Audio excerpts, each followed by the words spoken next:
Kung titignan po natin, paano po ba itong babaeng ito ay talagang naging malapit sa puso ng ating Panginoon? Elisha and the woman at the Shunem, this must have been an unusual woman. Bakit po ba naging unusual po ito? Okay. Hindi siya pangkaraniwang babae. Kasi sa panahon po natin ngayon, makikita po natin how extraordinary this woman, this Shunammite woman. Okay. Bakit po ba nangyari po yun? Ganito po yan. 2 Kings chapter 4 verse 8, minsan si Eliseo pumunta sa Sunem, may isang mayamang babae roon at siya ay inanyayahan kumain sa kanila. Mula doon siya kumakain tuwing pupunta sa lugar na iyon. Okay, kung titignan po natin, siguro sasabihin nila, oy, that's why. Kaya pala siya extraordinary kasi mayaman siya. Okay, huwag po natin tignan po dito yung pagiging mayaman. Amen. Kasi baka mamaya maging exception po sa buhay po natin yan bilang tayo ay malapit sa Panginoon, para mapalapit sa Panginoon. Hindi yung kayamanan po ang tinitignan po dito. Okay, ano po ba yung tinitignan po dito? What made the Shunammite woman great? What qualities or character made her unusual? Tingnan po natin ito, mga tanong na ito. As a mother, what trait did by a woman to learn? Ano ba yung dapat na matutunan po natin dito sa Shunammite woman na ito? Okay, tingnan po natin. What can mother and a woman learn from her? Yung isang babae na katulad po ninyo at ang isang nanay na katulad po ninyo, ano ba yung dapat na matutunan po natin dito sa Sunamita na ito? Okay, tingnan po natin. Number 1, unang-una, she was unusual because her compassions for the prophet of God. Mayroon siyang malaking malasakit. It is not only a little care for the servant of God, but he has a huge care. He has a huge compassion. Napakalaki po ng kanyang malasakit. Hindi lamang po yan basta, okay, I respect the man of God. Hindi lamang po ganun yan, kundi he showed it. He expressed his respect, his honor, his care, his love, her love. Lahat na po ng bagay na yun nakapaloob na doon sa kanyang totoong compassion. This great woman saw Elisha's need for logic. Ano yung nakita niya nun? Since nakita niya na ito pong tao na ito ay lingkod ng kataas-taas sa Diyos, anong ginawa niya? Tinignan niya agad kung ano yung pangangailangan nitong lingkod ng Diyos na ito. Okay, kung titignan po natin, sometimes we pay respect to the pastor, we pay respect to the servant of God, pero minsan hanggang doon lang, nalilimitahan lang po tayo. We acknowledge the pastor or the servant of God, pero limitado lamang. Unlike this woman, that's why he is a great woman to our God. Alam niyo po kung bakit? Sapagkat she had the heart towards man of God. Amen. Meron siyang malaking puso sa lingkod ng Diyos. Amen. At alam niyo po ba, hindi naman po ito in favor to the man of God, but in favor of her. Andiyan pa po tayo. Amen. Okay, gising muna po tayo. Maaga pa po. Okay. She had a heart towards man of God. What indication shows to us by this woman? Okay, ano po ba yung pinapakita po sa atin po dito? 2 King, verse 4 to 9 to 10. Okay. Sinabi ng babae sa kanyang asawa, listen, natitiyak kong isang banal na lingkod ng Diyos ang taong ito. He discerned it. Nakilatis niya agad, uy, lingkod ng Diyos. Amen. Madali siya makakilatis ng mga bagay into the form of the Lord.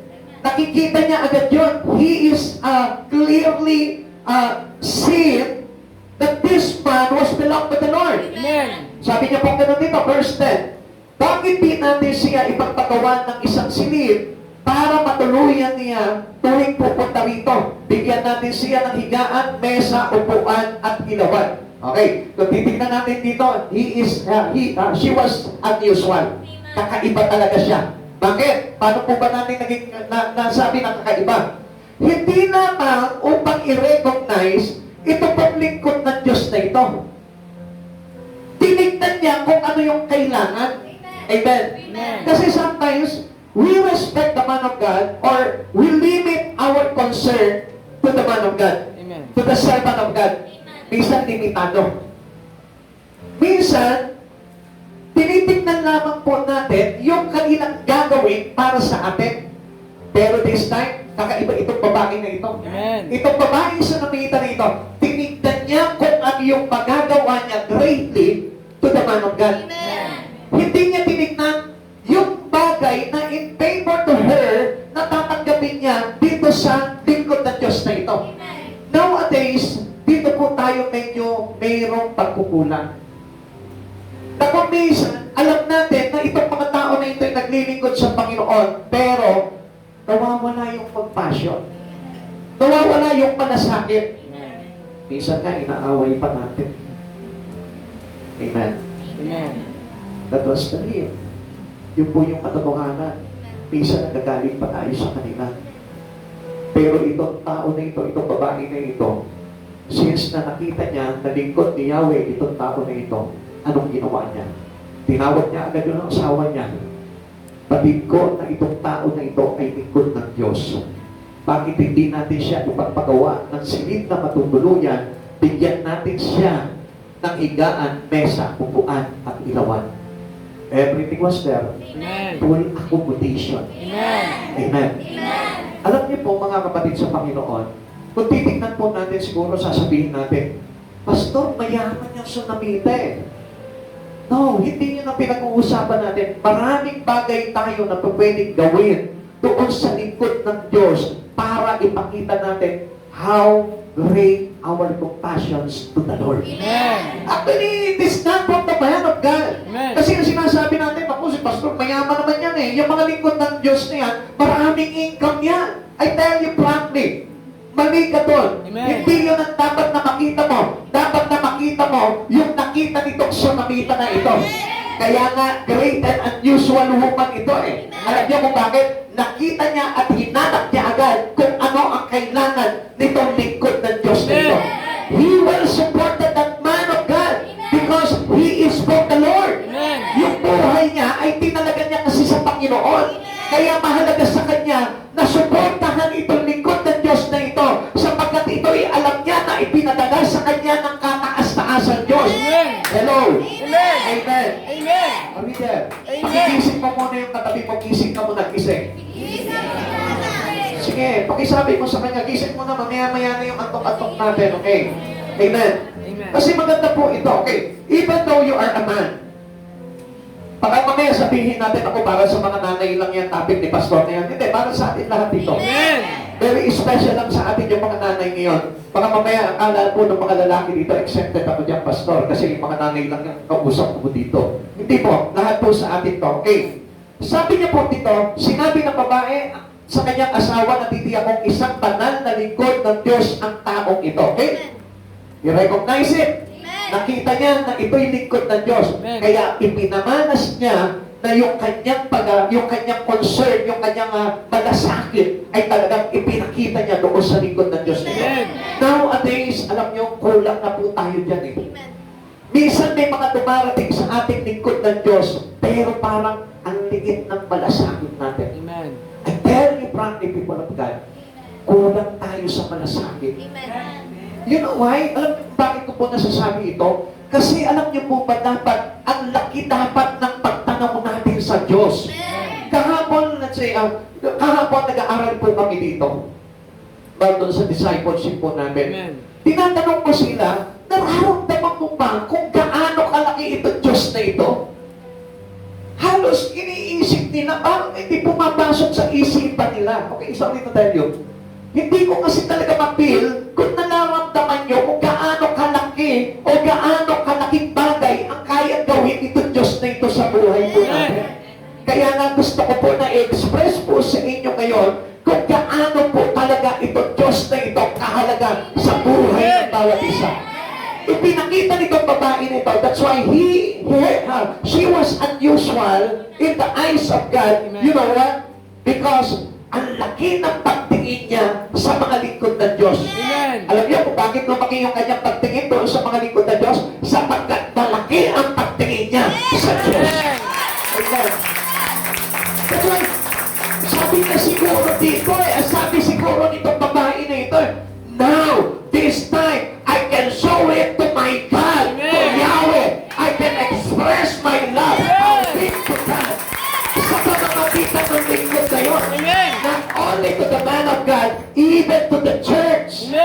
Dapat alam niyo po, sa panahon po natin ngayon, kung talagang malaki ang pagkakakilala mo sa Panginoon, dapat ini-express mo yan sa mga bagay na ipinagkaloob sa iyo ng Diyos na ito.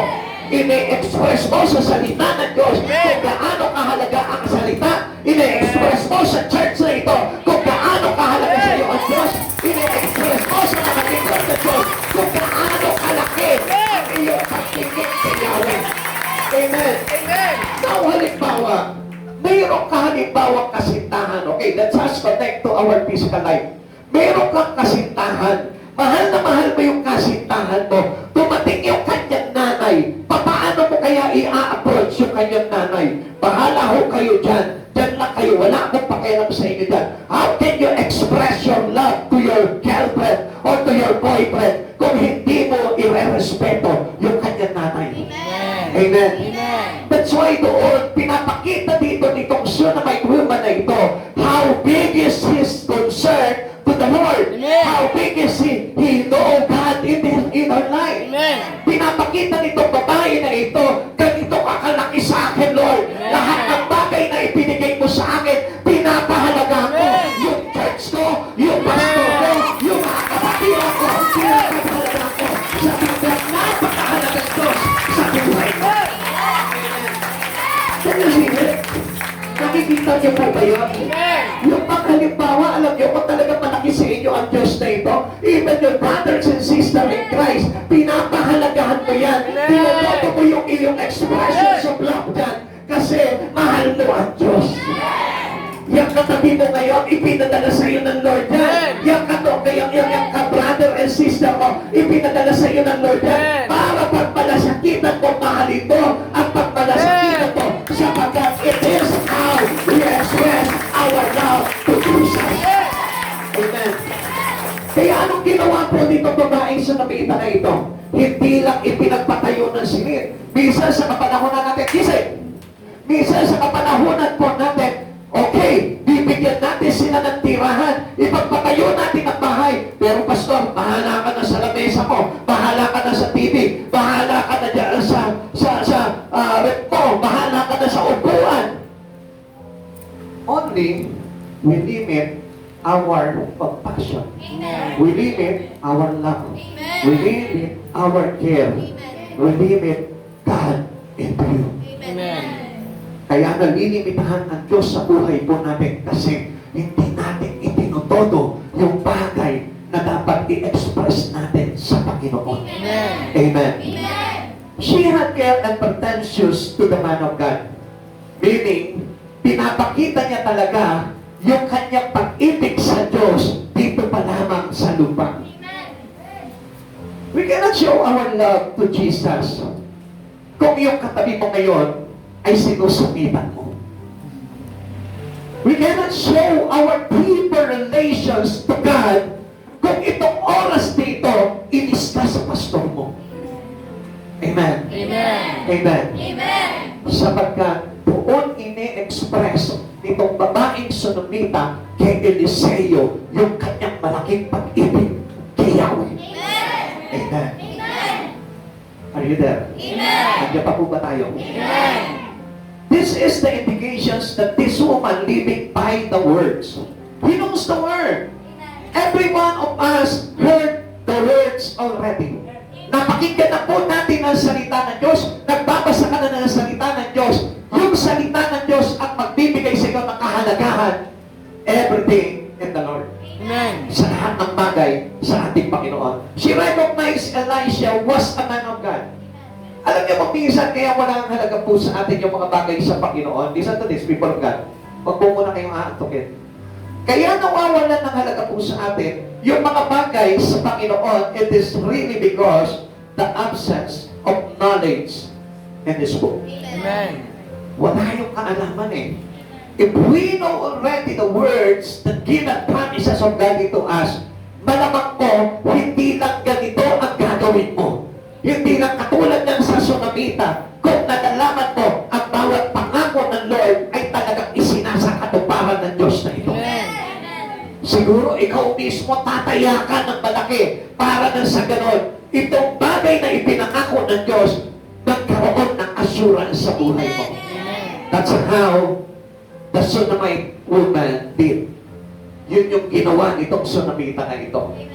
Even though sabihin niya, kahit na ubusin ko itong kayamanan kong ito para dito kay Eliseo, gagawin ko because all of me, lahat ng bagay sa buhay ko, galing sa kataasan ng Diyos.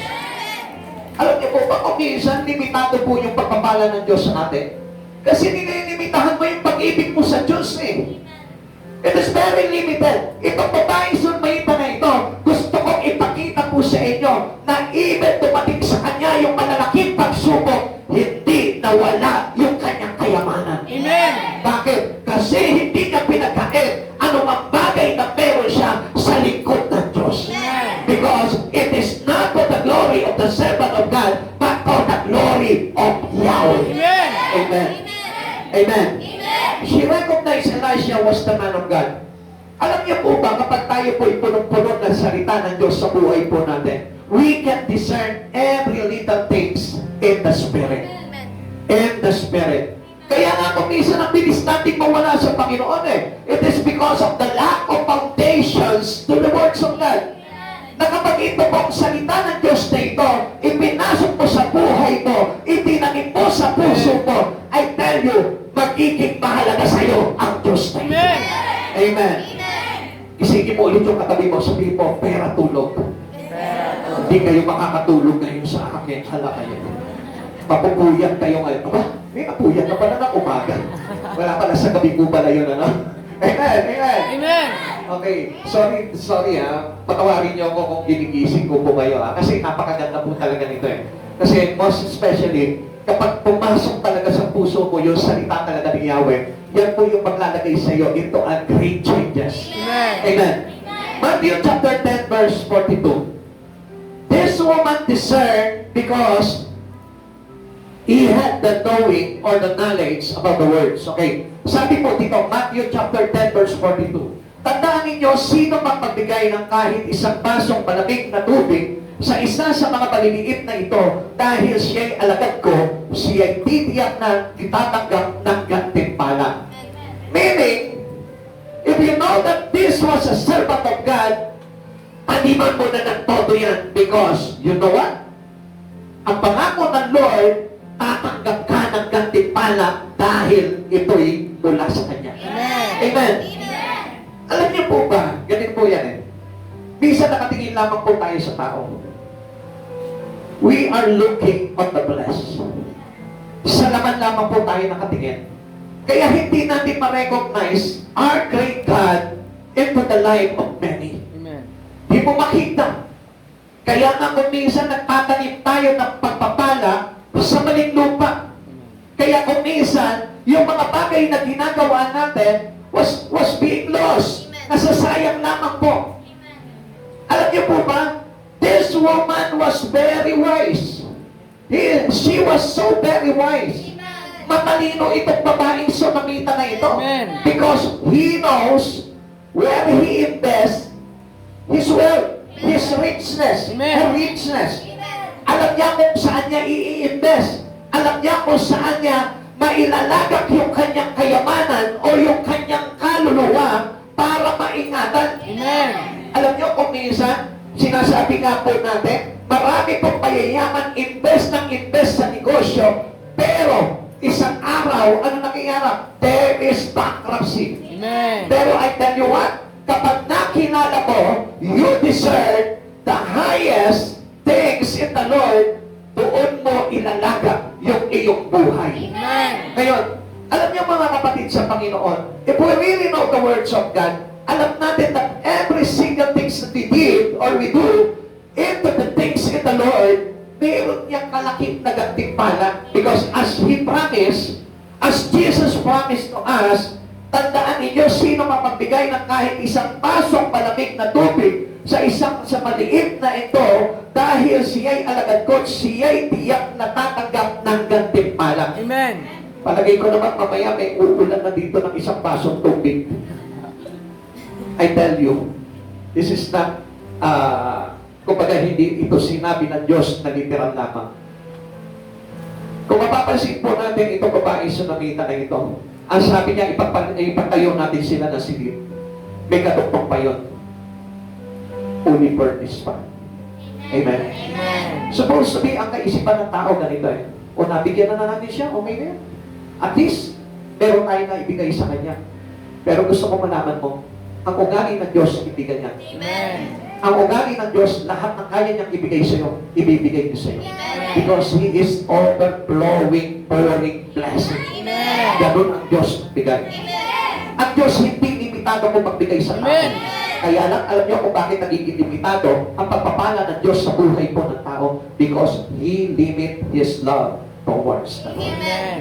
Limitado lamang yung ibinibigay na pag-ibig ng tao sa Diyos. Kaya ang Diyos na ito, nalilimitahan lang din ng pagpapala sa tao. Amen. Amen. Sabi po ng Biblia, sabi po ng aklat ng Galatia, kabanata 6, huwag ninyong linlangin ang inyong sarili kung ano ang inyong iginawa. Hindi natin madadaya ang Diyos kung ano ang ginawa ng tao ay siya rin gagawin sa Kanya. O kung ano ang tinanim ng tao ay siya rin aaninin niya. Amen. Now, let me see. Okay.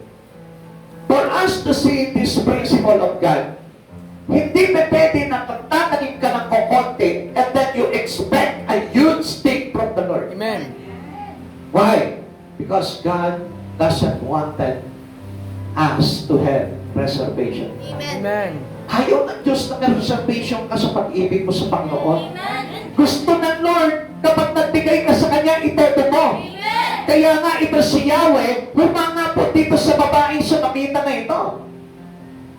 Because completely He gave the needs of Elisha. Kompleto. Package deal. Amen. Nandun siyempre, saan magtatayo po ito ng silid? Siyempre, sa lupa nila. Amen. So, ibig sabihin nun, house and lot na yun. Hindi pa pwede ng pinaupahan lamang yun. Hindi pa pwede hindi sa kanila yung lupa. And what else? Binigyan niya ng mesa, ng kama, ano pa yung binigyan niya? Upuan, ano pa? Ilaw. Alam niyo po noong mga panahon na yun?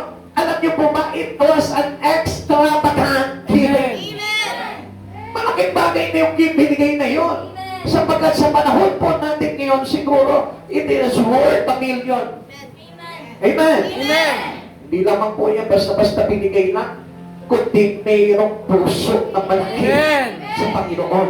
Amen. She got enough to get involved. Ayun pala yun eh. Kapag tayo po pala, mayroon tayong malasakit pagdating sa mga likod ng Diyos. Listen. Okay, listen. Pag tayo po pala, meron tayong malaking malasakit pagdating sa lingkod ng Diyos. Alam niyo po ba ang ibig sabihin nun? We have the willingness to involve your life to God. Amen. Amen.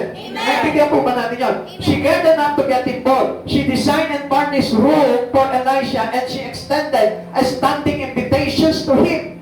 Ano po ba yung pinapakita po dito? That he well accommodating this man of God into them.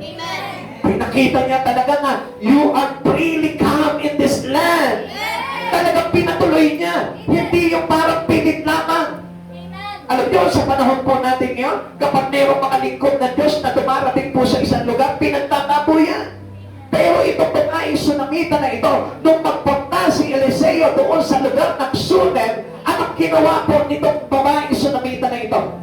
This Sunamite woman appreciate the coming of this servant of God because she know that a lot of things coming from them, good things. Amen.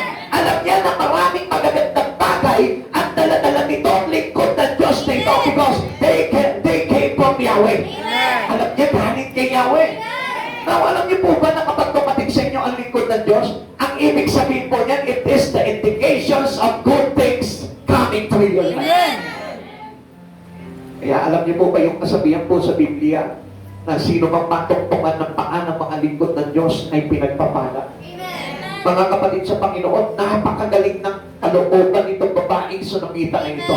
As a mother, as a wife, as a lady, or sabihin po natin, kahit na sabihin po natin bilang isang tao sa Panginoon, ang laki ng puso nitong babae na ito. Amen.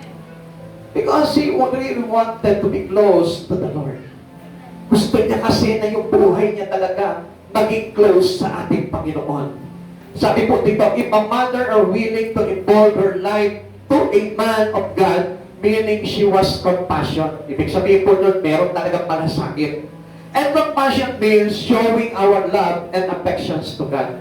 Kung titignan po natin ito, kapag pala ang isang tao, ipinapakita niya yung talagang compassion, yung kanyang malaking malasakit at pag-ibig sa mga bagay sa Panginoon, ang ibig sabihin po pala niya, meron siyang malaking gustong i-involve sa buhay niya sa Panginoon. Amen. Gusto niya na magkaroon ng malaking involvement kay God. Amen. Amen. Kaya nga hindi po natin napapansin, listen, kaya nga yung iba, they are limited. Amen. Amen. Maraming Kristiyano po ngayon, ang tawag po sa atin, Christian limited. Alam niyo kung bakit? Kasi limitado lamang po talaga yung kanyang expressions of love kay God. Amen. Lord, mahal kita kapag pinagpapala ko ang buhay ko. Pero, galit na tayo kapag ako'y dumanas ng kahirapan. Bakit ko po ba sinasabi itong bagay na ito? Because it's really happened. Nangyayari po talaga sa panahon natin ito. Na kapag ang isang tao ito maranas ng pagsubok sa buhay, humihiwalay sa Panginoon. Not this Sunamite lady, not this Sunamite woman. Amen. Even though nagsuffer po itong babaeng Sunamita na ito, the only thing that she can do is to come close to the Lord. And she stayed her life to Jesus, to God. Amen. Dapat alam niyo po ba, na tayong lahat ng bagay kay Kristo Jesus pinapahalagahan natin. Even yung upuan mo ngayon. Dahil alam mo na kaloob sa iyo ng Diyos yan, at napakalaking biyaya yan na inuupuan mo habang ikaw ay tinatakiman ng salita ng kabutihan ng ating Panginoon.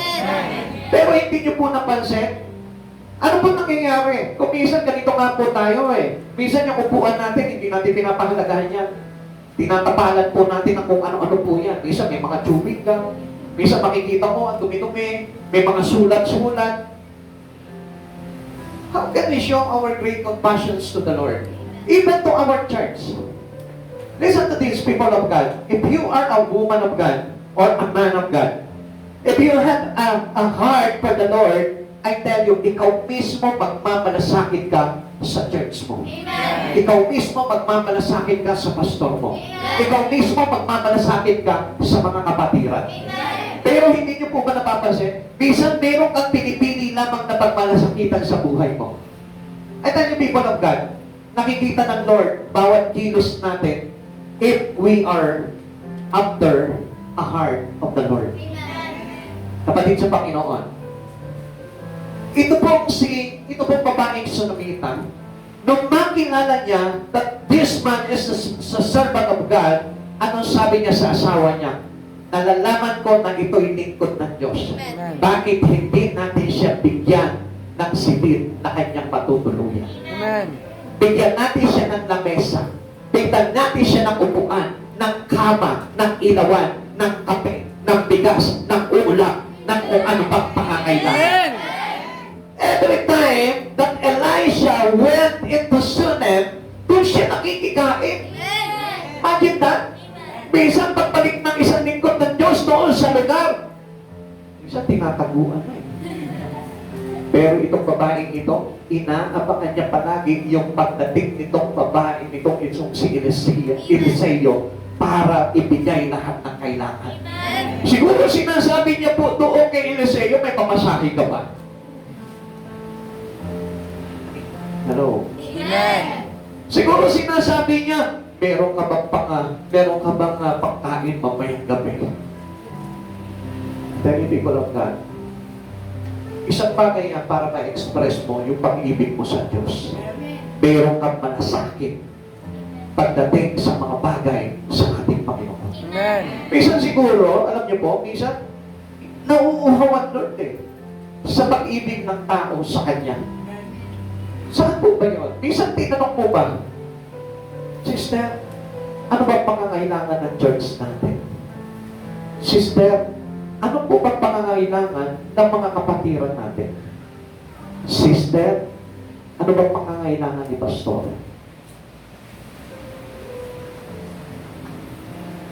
Minsan po ba pumasok sa puso natin dahil sobrang pag-ibig mo sa Diyos, inalam mo yung mga bagay-bagay na pangangailangan ng isang lingkod ng Diyos. Ito pong babaeng Sunamita na ito, first thing that she comes into her mind is to know what the needs of this servant of God. Amen. Inalam niya agad. Alam niyo kung bakit? Listen to this. Kaya niya inalam lahat ng kakailanganin nitong isang lingkod ng Diyos na dumarating doon sa kanilang lugar sa Shunem para hindi matigil ang pagpunta nito doon. Amen. Naunawaan niyo? Amen. Alam niyo kung bakit? Sapagkat alam niya na pag may dumating na trahedya o malaking bagyo sa buhay niya, kapag nandun ang presensya ng Lord, iingat. Amen. Sometimes hindi po advance yung isipan natin pagdating sa Lord. Minsan ang alam lamang natin, ako siguro pagka talagang pagpapalain ako ng Lord, pagpapalain ako ng Lord. Pero in advance, nagtatanim itong babaeng Sunamita nito sapagkat gusto niyang ingatan yung kanyang pamilya. Amen. Ngayon, narating po tayo dyan para makita niyo po yung ibig ko po sabihin. Mateo chapter 6 verse 1, pag-ingatan ninyo na huwag maging pakitang tao lamang ang paggawa ninyo ng mabuti. Kapag ganyan ang ginawa ninyo, wala kayong matatabong gantimpala buhat sa inyong amang nasa langit. Now, kung talagang, if you really love God in your life, you will express Him. I-express mo. Okay. Isip mo na po ulit tayo. Isip. Nandiyan po ba tayo? Amen. Pakigisip mo muna yung katabi mag-isip-isip.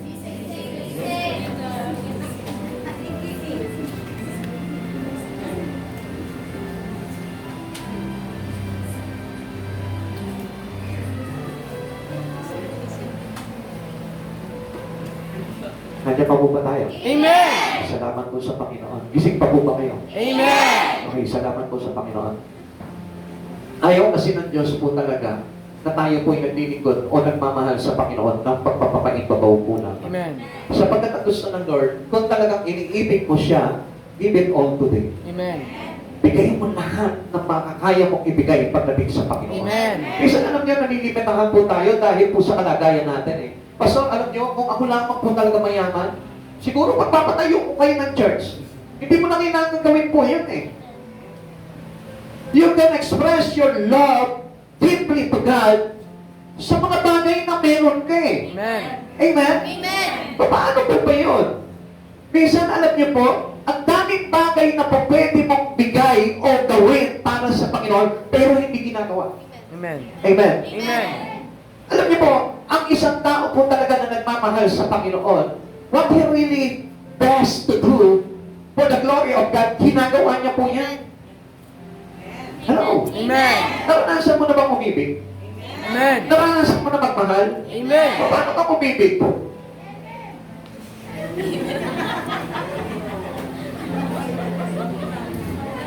Paano ko magmahal? How can you express your love to your someone? Paano mo i-express yung pag-ibig mo? Basta mahal kita pag nandiyan ka. Pag wala ka, okay, pasensyahan tayo. Ganun ba yun?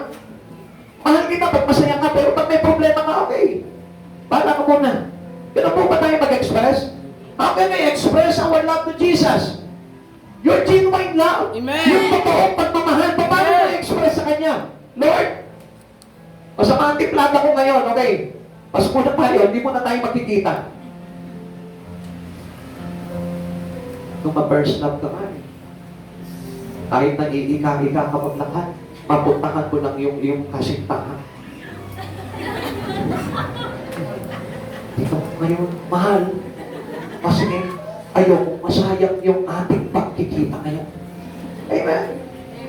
Ganun Totoo naman Kahit wala kang pera, naglalakad ka, pawis na pawis ka, darating ka doon sa kasintahan mo, sa takbuhan nyo, ang saya-saya mo pa. Hindi mo sinabi sa kanya, hirap naman, alam mo nung wala akong pamasahe. Pinili mo pa ako pumunta dito. Hindi ka nag-complain. Because you express a big love. Alam niyo, sa Lord, ganun din po yung hinahanap ng Lord sa atin Wala kang pamasahe, hindi ka nagre-reklamo sa Lord. Amen. Lord, kung may pamasahe lang ako, Sasabihin sa'yo ng Lord, sana pala hindi kita binigyan ng 2 paa. Pamasahin na lang ang binigay ko palagi sa'yo. Amen. Gets mo yun? Amen. Naunawaan niyo po yun? Amen. Kaya ka nga binigyan ng paa para magkaroon ka ng kakayanan na ipamana sa Panginoon yung iyong laki ng pag-ibig. Amen. Amen. Sabi ng Lord anak, gusto ko lagi ka nag-church. Lord, kung meron nga lang ako talagang sasakyan at pamasahe, di sana araw-araw nandiyan ako sa church. Di sana araw-araw nakakapunta ako sa Kalasyaw. Di sana araw-araw kasama niyo akong humahayo doon. Paano kaya kung palitan ng Lord yung sitwasyon ng buhay mo? Papiliin ka ng Lord, anak, ano gusto mo? 2 paa o Fortuner? Sige, may Fortuner ka nga, wala ka naman 2 paa. Gusto mo yun? Okay, may pamasahe ka nga araw-araw, pero wala kang paa. Gusto mo yun? How great is the love of God into us? Hindi ka niya binigyan ng pera para lang mamasahe ka papunta ng church. Binigyan ka ng 2 paa para na sa ganun, ma-exercise mo pa yung katawan mo. Lumusok ka pa. At hell as nagamit mo pa sa kaluguran ng Panginoon. Amen? Amen? Amen. Alam niyo kaya hindi po nakapasok yung mga Israelita po into the promised land? Kasi ang dami po nilareklamo eh. Amen. Complain sila ng complain. Hindi na lang nila in-express yung pag-ibig nila sa Diyos. Sana sinuklian na lang nila yung pag-ibig na pagliligtas sa kanila ng Diyos doon sa kamay ng Paraon. It is the same with us today. Express mo yung pag-ibig mo, whatever you have in your life, gamitin mo para sa kaluguran ng Lord. How you express our love to Jesus. That's how our expressions of love to Jesus.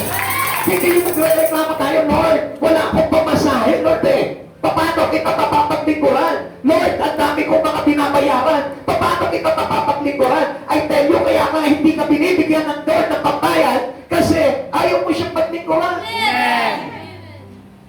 Ano sa Lord? Amen. Alam mo kaya kung minsan tinanggalan ka ng mga magagandang bagay ng Diyos na ito kasi hindi mo ginagamit sa Kanya. Amen. Okay, mamaya papakita ko po sa inyo yung nangyari sa tsunamita na ito kung bakit. Kung sinasabi sa inyo na itong tsunamita na ito hindi niya pinanghinayangan bawat bagay na ibinibigay niya kay Eliseo. Amen. Alam niyo kung bakit? Kasi gusto nitong tsunamita na ito na pag dumating sa kanya yung problema ng buhay, iingatan siya ni Yahweh. Maaalala siya ni Yahweh. Yes. Kaya nga kung minsan hindi tayo naaalala ng Panginoon, alam niyo kung bakit madali tayo nakakalimutan ng Panginoon? You know why? Kasi tayo po mismo kinakalimutan po ang Diyos. Ang sabi ng Lord, lumapit kayo sa akin at lalapit ako sa iyo. Ang sabi ng Lord, alalahanin mo ako at aalalahanin kita. Vice versa. Pag tinimot mo ang Diyos, lilimutin ka ng Diyos. Kaya paminsan hindi niya naririnig yung mga panakbitan mo sa Kanya, yung mga hinihiling mo sa Kanya. It is because you forget God of doing sin. Amen. Amen. Ikalawa, have contentment with the provisions of God. Meron po siyang contentment na hindi siya nagreklamo kung ano yung bagay na meron siya. Alam niyo, totoo naman po talaga yung tinitestimony ng kapatid po natin dito. Na ang Lord nag-iingat ng buhay. Na ang Lord kahit wala kang pera, masayang maglingkod sa Panginoon. Amen. Hindi po sagot sa paglilingkod natin yung marami kang pera. Kung gusto mo talagang i-express yung pag-ibig mo sa Lord, kahit nandun ka sa ikapitong bundok, lalakad ka papunta sa Jacob para sampahin ang Diyos na ito. Amen. Because He had contentment in her life. Ito pong babaeng sunamita na ito, ino-opera po siya ni Elijah.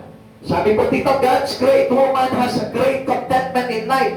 Contentment of a woman knows that she has God who gives everything.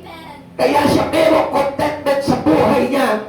Kahit wala siyang pera, kahit wala siyang bahay, kahit marami siyang utang, kahit marami siyang problema, kontento pa rin siya sa buhay niya. Alam niyo kung bakit? Because He knows this God can give everything to our life. Alam niya kaya ng Diyos na ibigay niya eh. Bakit nalayo ka sa Diyos? Ang daming katangian itong babaeng sunamita na ito na kailangan ma-adapt ng mga tao, ng mga Kristiyano sa panahon po natin.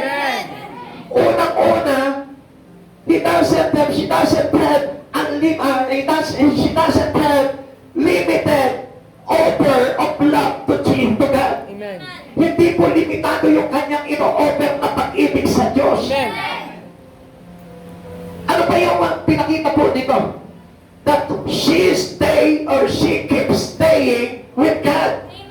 Even the storms come. Alam po natin yan para makita niyo po.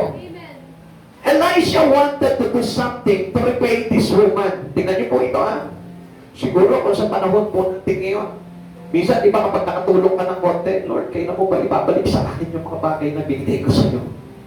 Nakaaalsa agad tayo, in return agad. Gusto natin palitan agad ng Panginoon. Lord, umayo mo kahapon, baka na yan. Hello? Lord, umatid ako ng Bible study last Wednesday. Baka na yan. Lagi tayong may expectations agad na ibabalik agad ng Lord. Alam niyo mga kapatid sa Panginoon, have contentment in life. Dapat makontento ka. Nagbigay ka sa Lord, makontento ka na may Diyos ka. Amen. Amen. Not to expect something in return. Amen. Not to expect financial matters that it will given to you by God. Alam niyo mga kapatid sa Panginoon, kung magbibigay ka, huwag ka nang umasa. Amen. Umasa ka na mayroon Diyos na nananatili, nakatingin at nakabantay sa buhay mo. Amen. Ano sabi po dito? Elisha wanted to do something to repay this woman. Gusto niya bayaran at pasalamatan ito babae na ito sa kanyang ginawa dito kay Eliseo. What is to be done for thee? And Elisha offered to speak to influential people for help. Baka meron siyang gustong ipakausap na matataas na tao o pinuno ng hukbo. Ano po sabi po sa kanya nitong babae na ito? 2 Kings chapter 4 verse 13, sinabi niya sa kanyang katulong, sabihin mo na pinasasalamatan natin ang pagpapagawa niya ng tuluyan natin ito. Itanong mo kung ano ang maitutulong natin sa kanya bilang ganti sa kaabalahanan niya sa amin kahit hindi ka mag-expect ng in return.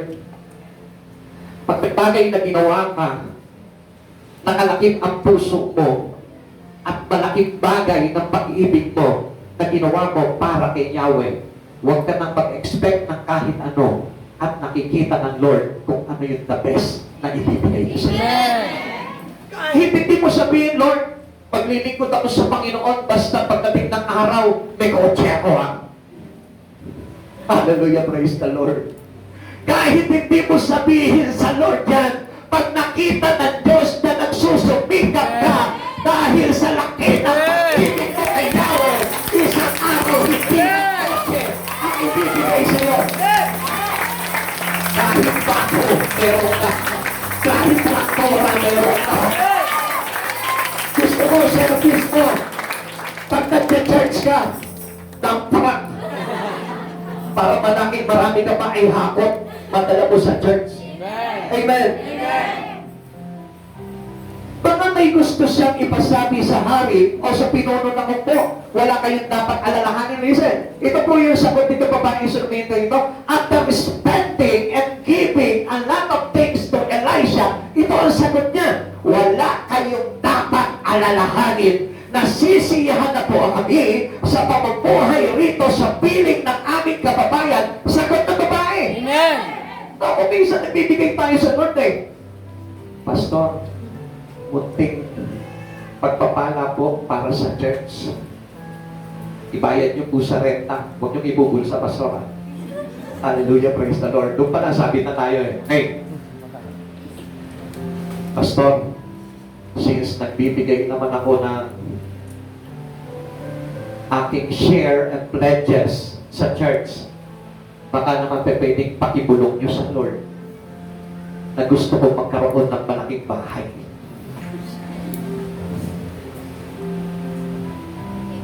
Amen. Hindi po tinutugon ng Lord yun. Sapagkat kapag nagbigay ka sa Panginoon, ang gusto niya maging sagot mo, wala kayong dapat alalahanin, nasisiyahan na po kami sa pamumuhay rito sa piling ng aming mga kababayan. Sagot ng babae. Amen. Siguro parang sinabi niya, Lord, basta kasama ko po itong pamilya ko, itong mga anak ko, kahit wala na po siguro kaming pera, kahit wala na po siguro kaming mga ari-arian, basta masaya kung kasama ko yung anak ko, malusog kaming lahat. Okay? Amen. Alam niya, yung po natutuwa yung Panginoon. Amen. Doon pumupuhos ang pagpapala ng Lord. Makikita niyo po yan. Okay? This great woman turned down the prophet's offer. Sabi niya, siguro siya pa yung nahiya eh. Dito sa lingkod ng Diyos, nahiya siya. Huwag na po. Kasi marami na pong naitulong sa akin si Yahweh. Sa katunayan, kaya ako naging mayaman, kaya ako maraming ari-arian, dahil na rin sa kabutihan nitong Diyos na ito. Hindi na siya naghangad ng kahit na ano. Hindi niya sinabi, okay, total naman, nakatulong naman ako sa iyo. Dahil sa iyo, baka naman pwedeng doblihin mo itong kayamanan namin. Siguro naman, baka naman pwedeng ako naman yung papagawaan ni Yahweh ng bahay doon sa Corinthian Village. Ano? Hindi yun yung kanyang iniisip eh. Sabi niya gano'n, naku, nakakaya naman po, Pastor. Hindi niyo na po kailangan pag-abala po sa amin. Sapagkat itong bagay na ito na ginagawa ko ay napakaliit na bagay lamang para pasalamatan ko ang Diyos na ito sa buhay ko. Amen. Nakita niyo na po yun? How great the compassions of this Sunamite woman. Mga kapatid sa Panginoon, yun po yung gusto ng Lord eh. Sabi niya po dito, I dwell with mine own people. Sapat na sa akin yung kasama ko na naninirahan dito yung aking mga kasambahay. Pinakita niya kasi dito na sapat na sa kanya ang Diyos sa buhay niya. Amen. Even though we cannot ask something from the Lord, nararamdaman ng Lord na kapag siya ay kasama ko, punong-puno na siya. She was filled with everything. Hindi niya na iniisip kung lalago pa ng todo yung kanyang kabuhayan. Kasi alam nyo, alam kasi itong babae nito, talagang wise po ito because he knows the word.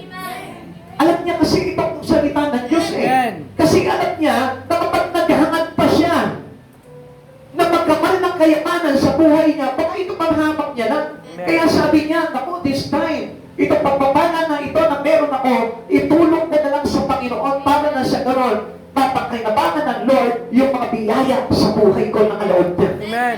Bakit? Kasi alam nitong babae na ito na pag naghangad pa siya ng magkamal, baka makitagay siya sa kapahamakan. 1 Timothy chapter 6, verse 6 to 10. Sa katunayan, may malaking ang pakinabang sa reliyon kung ang tao'y marunong masiyahan. Wala tayong dinalang anuman sa sanlibutan at wala rin tayong madadalang anuman pag alis dito. Kaya dapat tayo masiyahan kung tayo'y may pagkain at pananamit. Ang mga nagnanasang yumaman ay nahuhulog sa tukso at nasisilo sa bitag ng masasama at mga hangal na hangarin na nagtutulak sa kanila sa kamatayan at kapahamakan. Verse 10, sapagkat ang pag-ibig sa salapi ay ugat ng lahat ng kasamaan. Dahil sa paghahangad na yumaman, may mga taong nalalayo sa pananampalataya at nasasadlak sa maraming kapighatian. Alam niyo mga kapatid sa Panginoon, when you have God into your life, it is enough already. Amen. Sapat na yun.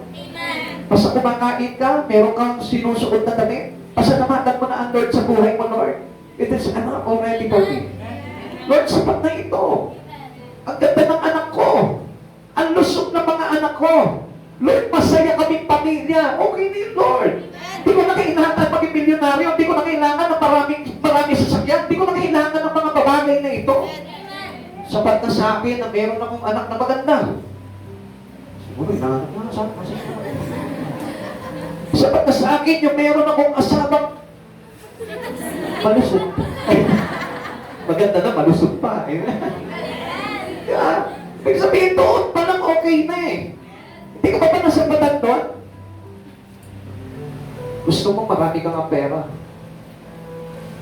Pero pangit naman yung anak mo. Hindi yung anak mo. Wala din yun eh. Kahit nasili yung anak mo eh. Talaga maganda pa rin sa iyan eh. Di ba? Kasi ang magulang naman, kahit pangit ang anak, maganda pa rin sa kanya yun eh. Di ba?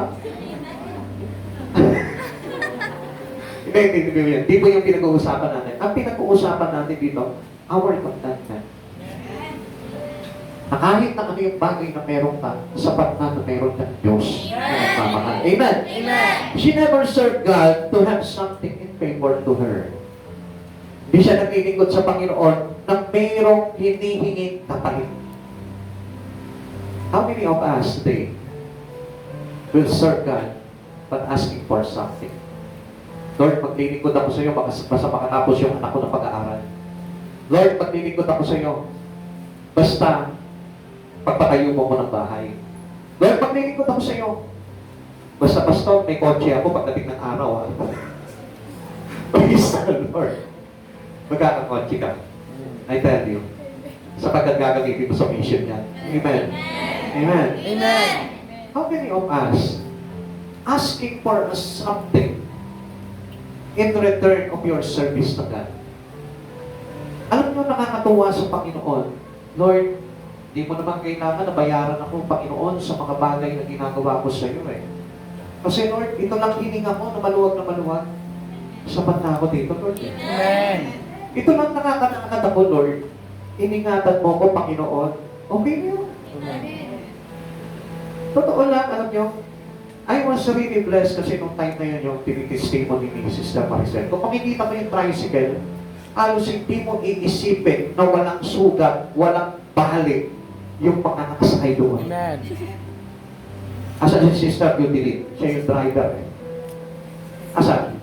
Nandiyan ba? Pakitawag nga. Takbo lang na mabilis. Takbo lang na mabilis, please. Please, takbo lang na mabilis. Yun, ako umiga-iga. Ano ba naman yan? Eh, hindi ka naman iga-iga. Bakit bigla ka naging iga-iga? Ay, salamat sa Panginoon. Sige, balik na. Sister Maricel na lang, please.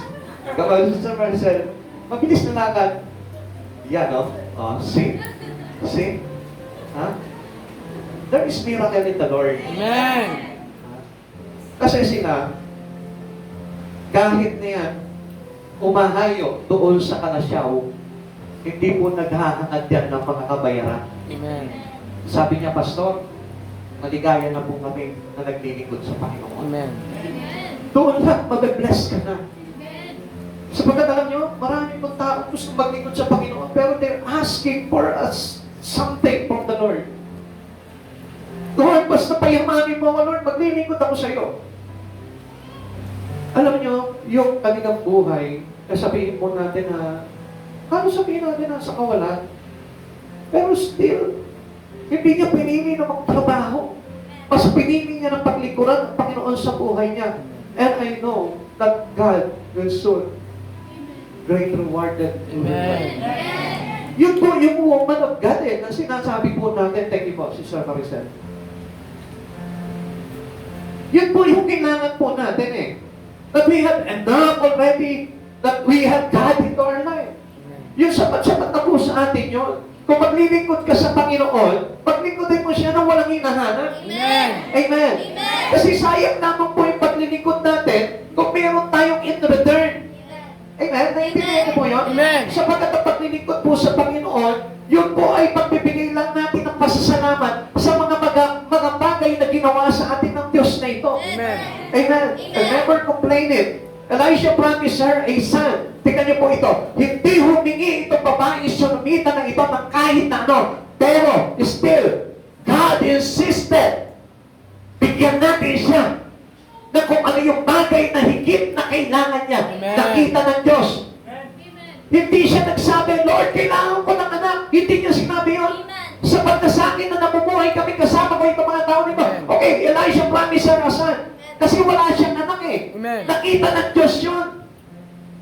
Siguro sabi ng Diyos, malungkot sila walang anak. Kaya anong ginawa ngayon ng Diyos na ito?